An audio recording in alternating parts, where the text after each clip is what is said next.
Praise Lord, hallelujah. ഇന്ന് 18-ാമത്തെ ദിവസം നാം ഒരുമിച്ച് വായിക്കുന്നത് ഉൽപ്പത്തി പുസ്തകം 18-ാം അധ്യായം, സങ്കീർത്തനങ്ങൾ 18-ാം അധ്യായവും മത്തായിയുടെ സുവിശേഷം 18-ാം അധ്യായവുമാണ്. നമുക്കൊരുമിച്ച് കർത്താവിന്റെ വചനത്തിലേക്ക് പോകാം. ഉൽപ്പത്തി പുസ്തകം 18-ാം അധ്യായം. അനന്തരം യഹോവ അവന് മമ്രയുടെ തോപ്പിൽ വെച്ച് പ്രത്യക്ഷനായി. വെയിലുറച്ചപ്പോൾ അവൻ കൂടാരവാതിക്കൽ ഇരിക്കുകയായിരുന്നു.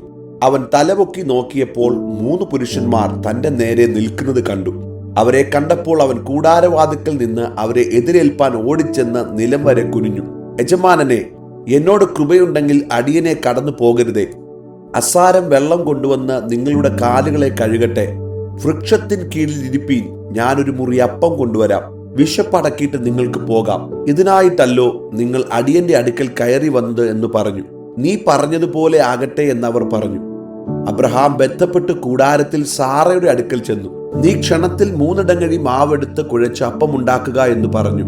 അബ്രഹാം പശുക്കൂട്ടത്തിൽ ഓടിച്ചെന്ന് ഇളയതും നല്ലതുമായൊരു കാളക്കുട്ടിയെ പിടിച്ച് ഒരു ബാല്യക്കാരന്റെ പക്കൽ കൊടുത്തു. അവൻ അതിനെ ക്ഷണത്തിൽ പാകം ചെയ്തു.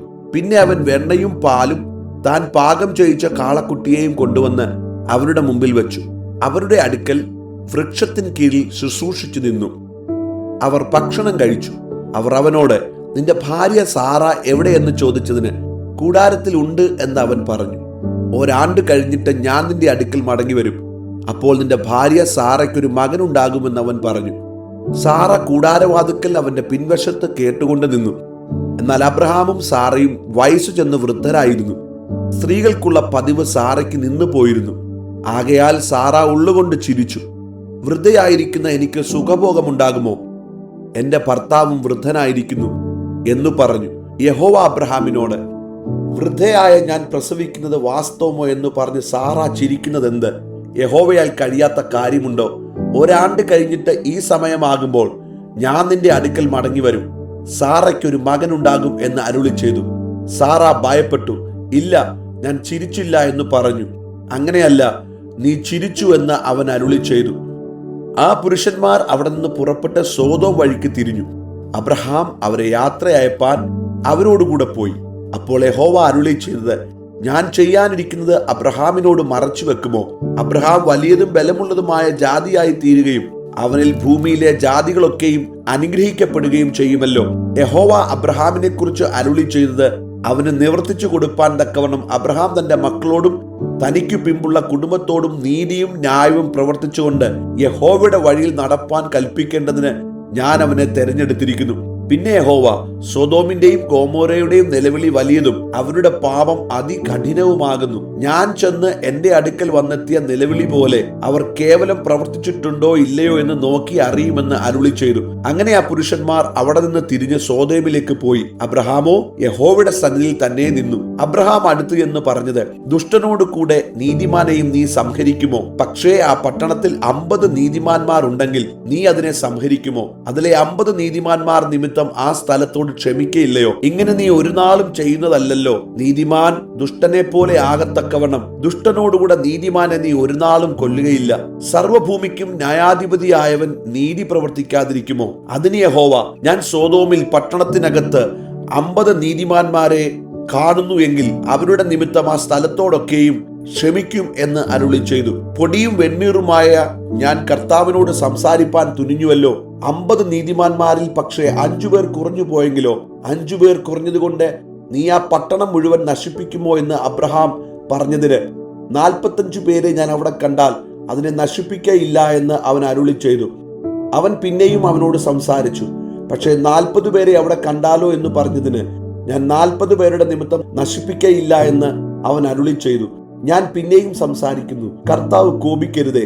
പക്ഷേ 30 പേരെ അവിടെ കണ്ടാലോ എന്ന് പറഞ്ഞു. ഞാൻ 30 പേരെ അവിടെ കണ്ടാൽ നശിപ്പിക്കയില്ല എന്ന് അവൻ അരുളി ചെയ്തു.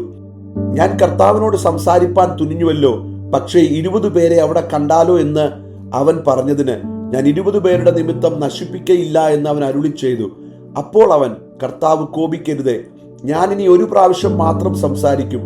പക്ഷേ 10 പേരെ അവിടെ കണ്ടാലോ എന്ന് പറഞ്ഞു. ഞാൻ 10 പേരുടെ നിമിത്തം നശിപ്പിക്കയില്ല എന്ന് അവൻ അരുളി ചെയ്തു. യഹോവ അബ്രഹാമിനോട് അരുളി ചെയ്ത് തീർന്ന ശേഷം അവിടെ നിന്ന് പോയി. അബ്രഹാമും തന്റെ സ്ഥലത്തേക്ക് മടങ്ങിപ്പോയി. 18-ാം സങ്കീർത്തനം. എൻ്റെ ബലമായ യഹോവേ, ഞാൻ നിന്നെ സ്നേഹിക്കുന്നു. യഹോവ എൻ്റെ ശൈലവും എൻ്റെ കോട്ടയും എൻ്റെ രക്ഷകനും എൻ്റെ ദൈവവും, ഞാൻ ശരണമാക്കുന്ന എൻ്റെ പാറയും എൻ്റെ പരിചയവും എൻ്റെ രക്ഷയായ കൊമ്പും എൻ്റെ ഗോപുരവുമാകുന്നു. സ്തുത്യനായ യഹോവയെ ഞാൻ വിളിച്ചപേക്ഷിക്കുകയും എൻ്റെ ശത്രുക്കളുടെ കയ്യിൽ നിന്ന് രക്ഷ പ്രാപിക്കുകയും ചെയ്യും. മരണപാശങ്ങൾ എന്നെ ചുറ്റി, അഗാധ പ്രവാഹങ്ങൾ എന്നെ ഭ്രമിപ്പിച്ചു, പാതാള പാശങ്ങൾ എന്നെ വളഞ്ഞു, മരണത്തിന്റെ കണികളും എന്നെ തുടർന്നു പിടിച്ചു. എന്റെ കഷ്ടതയിൽ ഞാൻ യഹോവയെ വിളിച്ചപേക്ഷിച്ചു, എന്റെ ദൈവത്തോട് നിലവിളിച്ചു. അവൻ തന്റെ മന്ദിരത്തിൽ നിന്ന് എന്റെ അപേക്ഷ കേട്ടു. തിരുമുമ്പിൽ ഞാൻ കഴിച്ച പ്രാർത്ഥന അവന്റെ ചെവിയിലെത്തി. ഭൂമി ഞെട്ടിവിറച്ചു, മലകളുടെ അടിസ്ഥാനങ്ങൾ ഇളകി. അവൻ കോപിക്കിയാൽ അവ കുലുങ്ങിപ്പോയി. അവന്റെ മൂക്കിൽ നിന്ന് പുക പൊങ്ങി, അവന്റെ വായിൽ നിന്ന് തീ പുറപ്പെട്ട് ദഹിപ്പിച്ചു. തീക്കനൽ അവങ്കിൽ നിന്ന് ജ്വലിച്ചു. അവൻ ആകാശം ചായ്ച്ചിറങ്ങി, കൂരിരുൾ അവന്റെ കാൽ കീഴിലുണ്ടായിരുന്നു. അവൻ കെരൂബിനെ വാഹനമാക്കി പറന്നു. അവൻ കാറ്റിന്റെ ചിറകിന്മേലിരുന്ന് പറപ്പിച്ചു. അവൻ അന്ധകാരത്തെ തന്റെ മറവും ജലതമസിനെയും ആകാശമേഘങ്ങളെയും തനിക്ക് ചുറ്റും കൂടാരവുമാക്കി. അവന്റെ മുമ്പിലുള്ള പ്രകാശത്താൽ ആലിപ്പഴവും തീക്കനലും അവന്റെ മേഘങ്ങളിൽ കൂടി പൊഴിഞ്ഞു. യഹോവ ആകാശത്തിൽ ഇടിമുഴക്കി, അത്യുന്നതൻ തന്റെ നാദം കേൾപ്പിച്ചു. ആലിപ്പഴവും തീക്കനലും പൊഴിഞ്ഞു. അവൻ അസ്ത്രമെയ്ത് അവരെ ചിതറിച്ചു, മിന്നലയച്ച് അവരെ തോൽപ്പിച്ചു. യഹോവേ, നിന്റെ ഫൽസനത്താലും നിന്റെ മൂക്കിലെ ശ്വാസത്തിന്റെ ഊത്തിനാലും നീർത്തോടുകൾ കാണായി വന്നു. ഭൂതലത്തിന്റെ അടിസ്ഥാനങ്ങൾ വെളിപ്പെട്ടു. അവൻ ഉയരത്തിൽ നിന്ന് കൈനീട്ടി എന്നെ പിടിച്ചു, പെരുവെള്ളത്തിൽ നിന്ന് എന്നെ വലിച്ചെടുത്തു. ബലമുള്ള ശത്രുവിന്റെ കയ്യിൽ നിന്ന്, എന്നെ പകച്ചവരുടെ പക്കൽ നിന്നും അവൻ എന്നെ വിടുവിച്ചു. അവർ എന്നിലും ബലമേറിയവരായിരുന്നു. എന്റെ അനർത്ഥ ദിവസത്തിൽ അവർ എന്നെ ആക്രമിച്ചു. എന്നാൽ യഹോവ എനിക്ക് തുണയായിരുന്നു. അവൻ എന്നെ വിശാലതയിലേക്ക് കൊണ്ടുവന്നു. എന്നിൽ പ്രസാദിച്ചിരിക്കുന്നതുകൊണ്ട് എന്നെ വിടുവിച്ചു. യഹോവ എന്റെ നീതിക്ക് തക്കവണ്ണം എനിക്ക് പ്രതിഫലം നൽകി. എന്റെ കൈകളുടെ വെടിപ്പിനൊത്തവണ്ണം എനിക്ക് പകരം തന്നു. ഞാൻ യഹോവയുടെ വഴികളെ പ്രമാണിച്ചു, എന്റെ ദൈവത്തോട് ദ്രോഹം ചെയ്തതുമില്ല. അവന്റെ വിധികളൊക്കെയും എന്റെ മുമ്പിലുണ്ട്. അവന്റെ ചട്ടങ്ങളെ ഞാൻ വിട്ടു നടന്നിട്ടുമില്ല. ഞാൻ അവന്റെ മുമ്പാകെ നിഷ്കളങ്കനായിരുന്നു. അകൃത്യം ചെയ്യാതെ എന്നെ തന്നെ കാത്തു. യഹോവ എന്റെ നീതിപ്രകാരവും അവന്റെ കാഴ്ചയിൽ എന്റെ കൈകൾക്കുള്ള വെടിപ്പിൻ പ്രകാരവും എനിക്ക് പകരം നൽകി. ദയാലുവോട് നീ ദയാലുവാകുന്നു, നിഷ്കളങ്കനോട് നീ നിഷ്കളങ്കൻ. നിർമ്മലനോട് നീ നിർമ്മലനാകുന്നു, വക്രനോട് നീ വക്രത കാണിക്കുന്നു. എളിയ ജനത്തെ നീ രക്ഷിക്കും, നിഗളിച്ചു നടക്കുന്നവരെ നീ താഴ്ത്തും. നീ എന്റെ ദീപത്തെ കത്തിക്കും. എന്റെ ദൈവമായ യഹോവ എന്റെ അന്ധകാരത്തെ പ്രകാശമാക്കും. നിന്നാൽ ഞാൻ പടക്കൂട്ടത്തിന് നേരെ പാഞ്ഞു ചെല്ലും. എന്റെ ദൈവത്താൽ ഞാൻ മതിൽ ചാടിക്കടക്കും. ദൈവത്തിന്റെ വഴി തികവുള്ളത്. യഹോവയുടെ വചനം ഊതിക്കഴിച്ചത്. തന്നെ ശരണമാക്കുന്ന ഏവർക്കും അവൻ പരിചയാകുന്നു. യഹോവയല്ലാതെ ദൈവം ആരുള്ളൂ? നമ്മുടെ ദൈവം ഒഴികെ പാറയാരുള്ളൂ? എന്നെ ശക്തി കൊണ്ട് അരമുറുക്കുകയും എന്റെ വഴി കുറവ് തീർക്കുകയും ചെയ്യുന്ന ദൈവം തന്നെ. അവൻ എന്റെ കാലുകളെ മാൻപേട കാൽക്ക് തുല്യമാക്കി, എന്റെ ഗിരികളിൽ എന്നെ നിൽക്കുമാറാക്കുന്നു. അവൻ എന്റെ കൈകൾക്ക് യുദ്ധാഭ്യാസം വരുത്തുന്നു, എന്റെ ഭുജങ്ങൾ താമ്രചാപം കുലയ്ക്കുന്നു. നിന്റെ രക്ഷ എന്ന പരിചയം നീ എനിക്ക് തന്നിരിക്കുന്നു. നിന്റെ വലങ്കൈ എന്നെ താങ്ങി, നിന്റെ സൗമ്യത എന്നെ വലിയവനാക്കിയിരിക്കുന്നു. ഞാൻ കാലടി വെക്കേണ്ടതിന് നീ വിശാലത വരുത്തി. എന്റെ നരിയാണികൾ വഴുതിപ്പോയതുമില്ല. ഞാൻ എന്റെ ശത്രുക്കളെ പിന്തുടർന്ന് പിടിച്ചു. അവരെ മുടിക്കുവോളം ഞാൻ പിന്തിരിഞ്ഞില്ല. അവർക്ക് എഴുന്നേറ്റുകൂടാതെ വണ്ണം ഞാൻ അവരെ തകർത്തു. അവർ എന്റെ കാൽ കീഴിൽ വീണിരിക്കുന്നു. യുദ്ധത്തിനായി നീ എന്റെ അരയ്ക്ക് ശക്തി കെട്ടിയിരിക്കുന്നു. എന്നോട് എതിർക്കുന്നവരെ എനിക്ക് കീഴടക്കിയിരിക്കുന്നു. എന്നെ പകയ്ക്കുന്നവരെ ഞാൻ സംഹരിക്കേണ്ടതിന് നീ എന്റെ ശത്രുക്കളെ എനിക്ക് പുറം കാട്ടുമാറാക്കി. അവർ നിലവിളിച്ചു, രക്ഷിപ്പാൻ ആരുമുണ്ടായിരുന്നില്ല. യഹോവയോട് നിലവിളിച്ചു, അവൻ ഉത്തരം അരുളിയതുമില്ല.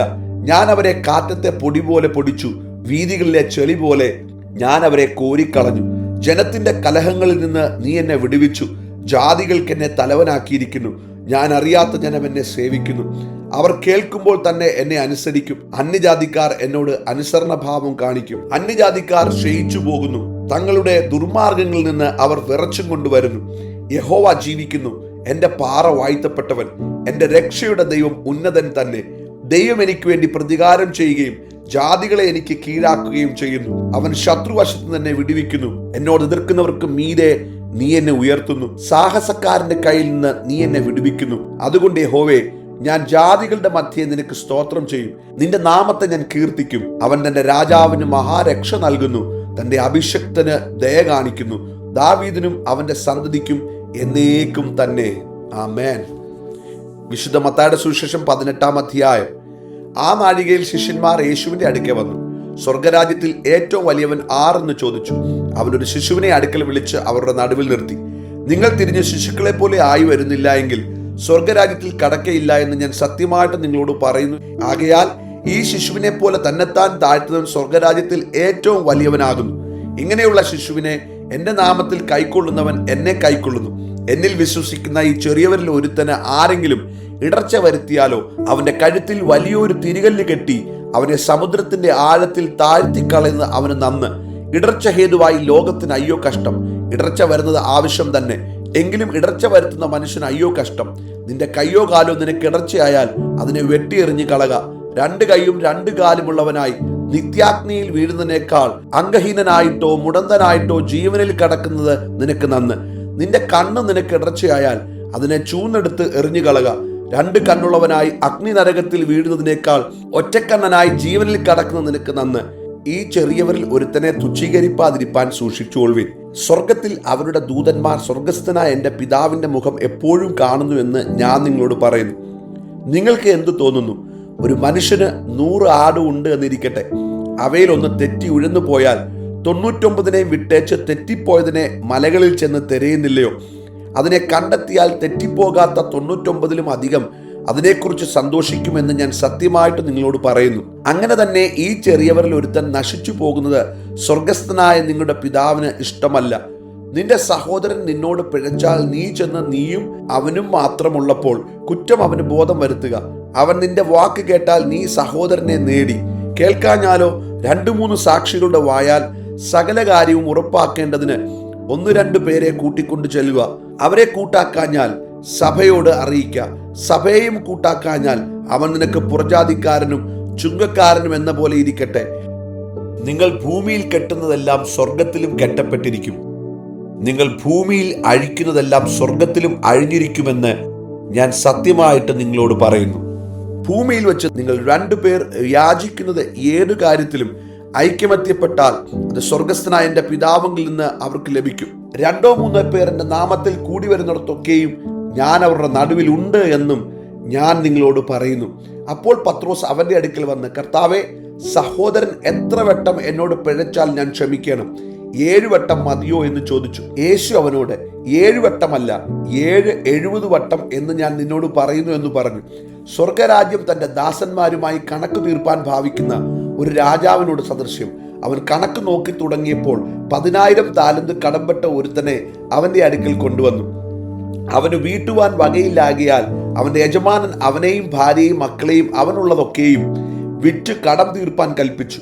അതുകൊണ്ട് ആ ദാസൻ വീണ് അവനെ നമസ്കരിച്ചു. യജമാനനെ, എന്നോട് ക്ഷമ തോന്നണമേ, ഞാൻ സകലവും തന്നു തീർക്കാമെന്ന് പറഞ്ഞു. അപ്പോൾ ആ ദാസന്റെ യജമാനൻ മനസ്സലിഞ്ഞ് അവനെ വിട്ടയച്ച് കടവും ഇളച്ചു കൊടുത്തു. ആ ദാസൻ പോകുമ്പോൾ തനിക്ക് 100 വെള്ളിക്കാശ് കടംപെട്ട ആ കൂട്ടുദാസനെ കണ്ട് തൊണ്ടയ്ക്ക് പിടിച്ച് ഞെക്കി, നിന്റെ കടം തീർക്കുക എന്ന് പറഞ്ഞു. അവന്റെ കൂട്ടുദാസൻ, എന്നോട് ക്ഷമ തോന്നണമേ, ഞാൻ തന്നു തീർക്കാം എന്ന് അവനോട് അപേക്ഷിച്ചു. എന്നാൽ അവൻ മനസ്സില്ലാതെ ഉടനെ ചെന്ന് കടം വീട്ടുവോളം അവനെ തടവിലാക്കിച്ചു. ഈ സംഭവിച്ചത് അവന്റെ കൂട്ടുദാസന്മാർ കണ്ടിട്ട് വളരെ ദുഃഖിച്ചു.